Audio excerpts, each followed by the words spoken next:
Bonjour, bonjour, bienvenue à toutes et à tous à Taïwan, à Taipei, chez Messi. Et aujourd'hui, on avait envie de vous faire une petite vidéo spéciale pour vous présenter les fonctionnalités Easy de Messi. Easy, ça veut dire facile, et donc ce sont des fonctionnalités pour vous simplifier la vie. On vous propose tout d'abord de découvrir les fonctionnalités Easy, on va dire mécaniques, qui vont permettre d'installer les choses plus facilement sur la carte mère. On commence tout d'abord avec le Easy Antenna pour relier l'antenne Wi-Fi à la carte mère. Avant, si vous vous rappelez, on avait des borniers et il fallait venir visser avec les doigts. Ça tenait absolument jamais, ça se défaisait dans le temps. Maintenant, on a des petits clips, tout simple. On arrive, on push, c'est clippé et là, on a l'antenne Wi-Fi qui va permettre de pouvoir profiter à fond du Wi-Fi. Et si on veut démonter l'antenne Wi-Fi, vous l'avez vu, c'est 2 secondes. On enchaîne avec le Easy M2, donc on va voir différents systèmes magnétiques, mécaniques. On commence ici avec le système magnétique. On vient juste clipser, pousser au bout ici. Ça va défaire le radiateur. Ensuite, on va avoir bien sûr les pattes thermiques. Ça, c'est pour améliorer les performances de refroidissement. Donc, il faudra retirer les petits plastiques de protection. Et pour pouvoir mettre le SSD en place, vous avez vu, on arrive, on fait ça, on appuie et le SSD est en place. Si vous voulez le défaire, on a juste à tirer la petite tétine en arrière. Et ça va défaire le SSD. Alors hop, on clipse. Et ensuite, comme c'est magnétique, c'est ultra rapide et ultra simple, on clipse et on a monté un SSD. Donc là, sur le Gen 5. On va vous montrer la même manipulation, en fait, avec ici les autres M2 qui sont disponibles. Donc vous avez vu, je démonte rapidement. J'appuie sur la petite tétine, ça libère le SSD. Ensuite, j'ouvre la grande platine. Et là, on va retrouver le même système. Donc si par exemple, je veux installer mon SSD dans l'autre sens, j'arrive, je clipse. Je remets mon système de barre. En plus, vous avez vu, c'est auto-guidé, c'est hyper facile à faire. Je reclipse et on a monté le SSD en 2 secondes. On a plusieurs systèmes M2 à release Easy chez Messi. On vous a montré les tout nouveaux qui sont présents sur la Godlike, mais on a des systèmes qui sont un peu différents aussi sur d'autres modèles. Donc là, pareil, ça se déclipse, on retrouve les pattes thermiques. Et pour pouvoir installer le SSD, on reprend la même manipulation. Et en fait, ici, on va avoir un système mécanique qui va venir clipper en fait le petit SSD comme ceci. Il est maintenu. On remet ensuite en place le radiateur en poussant. On clipse et le SSD est monté. On passe maintenant au Easy PCI Express. Alors, on est sur le modèle Godlike, le modèle ultra haut de gamme. Donc d'abord, on va déclipser en fait le dispositif qui vient cacher une partie des connecteurs. Et ici, on va retrouver un petit bouton. Alors, vous le voyez là, pour le moment, on a le cadenas qui est fermé, ce qui veut dire qu'on ne peut pas mettre la carte graphique à l'intérieur du slot PCI Express, puisque le taquet est au plus près, donc la carte graphique sera bloquée. Si on veut mettre la carte graphique, on appuie sur le bouton, ça ouvre le taquet PCI Express, et à partir de là, on peut venir prendre la carte graphique et l'insérer à l'intérieur du slot. On appuie, la carte graphique est en place, et ensuite on vient bloquer le système. Et là, on a la petite partie métallique qui vient se refermer sur la fin du port PCI Express et la carte graphique est bloquée. On ne peut plus la démonter. Je peux soulever la carte mère avec la carte graphique. Si on veut libérer la carte graphique, je rappuie, je tire et la carte graphique se défait. Les fonctionnalités ne s'arrêtent pas que aux cartes mères. Par exemple, on a eu ce connecteur jaune fluo sur les alimentations. Alors ce connecteur jaune fluo, 12V26, il est là tout simplement pour vous montrer si vous avez bien enclenché votre connecteur à l'intérieur de la carte graphique.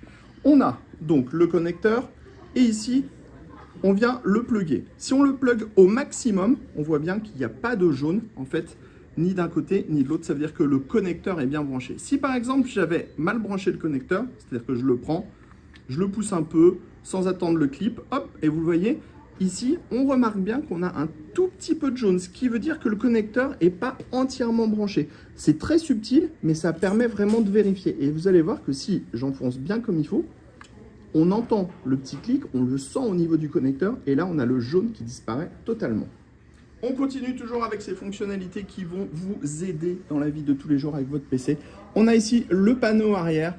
Et on le voit ici, tout est marqué et tout est détaillé. Si vous voulez savoir quels sont les ports qui marchent en 10 gigabits, eh bien on va avoir le petit disque qui va être marqué. Si vous voulez savoir quel port est en 20 gigabits, c'est marqué. L'Ethernet en 2,5G, c'est marqué. Donc ça, c'est ultra simple et ça permet vraiment de savoir ce qu'on retrouve sur le panneau arrière. On va également retrouver des boutons ultra simples comme à l'arrière, ici avec le Clear CMOS button ou encore le Flash BIOS button, et on a même des fonctionnalités qui vont un peu plus loin puisque aujourd'hui, sur les tout derniers modèles qui vont être les modèles haut de gamme, on va avoir la possibilité d'avoir ici ce bouton Flash BIOS Button où on va télécharger le BIOS directement sur la clé USB.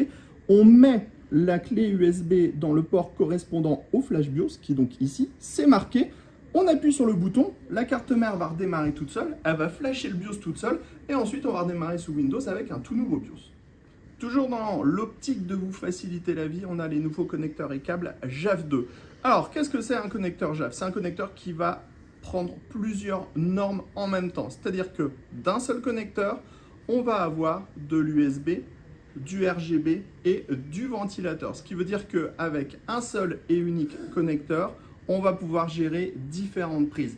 Et ce qui veut dire qu'on va avoir beaucoup moins de câbles à l'intérieur du PC, puisqu'on va juste avoir ce petit connecteur qui se branche comme ceci. Alors, bien sûr, je l'ai mis à l'envers, qui se branche comme ceci. Et ensuite, on va avoir tous nos déports au niveau des câbles arrière. La vie en Easy, ce n'est pas uniquement les cartes mères, les cartes graphiques ou les connecteurs, ça se passe ici au niveau des water cooling. Alors ici, on a deux générations de water cooling. La plus ancienne, avec des câbles pour chaque ventilateur, des câbles pour les connecteurs RGB et un système de packaging qui était un peu à l'ancienne dans un petit carton avec des petites pochettes. Aujourd'hui, avec les nouveaux water cooling, donc avec ce nouveau corps liquide, on le voit, on a beaucoup moins de câbles. On a un seul câble pour gérer la pompe, le water cooling, le RGB de la pompe. Et on va avoir un seul et unique câble pour gérer tout ce qui va être les ventilateurs. Donc clairement, c'est ultra méga simplifié puisqu'on passe en gros de 8 câbles à 2 câbles. Et on a aussi des grosses différences sur le packaging. Donc le packaging a été énormément retravaillé pour que tout soit séparé, indiqué, marqué. Donc ça, c'est une des vraies nouveautés. Tout est absolument marqué. On en a parlé sur la carte mère tout à l'heure. C'est-à-dire qu'on va avoir à l'arrière du connecteur arrière tout qui va être détaillé. Mais si on prend aussi la carte mère, on va retrouver tous les codes absolument partout sur la carte mère pour les USB ou encore les configurations qu'on va voir sur le PCI Express ou sur les M2. Dans les fonctionnalités, ça c'est pour vous montrer que MSI travaille depuis longtemps sur le Easy. On avait, donc ça c'est un boîtier qu'on a déjà testé à la ferme, cette fonctionnalité qui permettait, hop, en retirant de vis à main, de passer les slots d'extension de verticale à horizontale ultra rapide. Et c'était même livré avec une plaque additionnelle qui permettait d'ajouter des ventilateurs de 60 mm pour pouvoir avoir par exemple du refroidissement au niveau des SSD M2, puisqu'on le sait, quand la carte graphique est à la verticale, ça peut un petit peu bloquer le flux, et donc on avait cette fonctionnalité en plus. Vous l'avez vu, on a découvert toutes les fonctionnalités, hein, on l'a dit en début de vidéo, un peu mécaniques, toutes ces fonctionnalités Easy mécaniques, mais bien sûr ça va encore plus loin, puisqu'on a aussi le Easy BIOS, le One Click BIOS, on va avoir les fonctionnalités qui vous permettent de mettre à jour facilement les pilotes via la clé USB, donc ça, tout ça, ce sont des choses One Click. On a aussi par exemple ces fameux points ici de sécurisation au niveau des endroits où on va installer la carte mère, ce qui veut dire qu'on peut installer la carte mère avec une seule main comme ceci dans le boîtier. On a la backplate qui est déjà prête, on l'insère, on sait que avec les petits plots, on va être toujours dans une zone de sécurité, donc on ne va pas abîmer la carte mère. Voilà, vous savez toutes les fonctionnalités Easy de MSI. On vous dit à bientôt pour nos prochaines vidéos.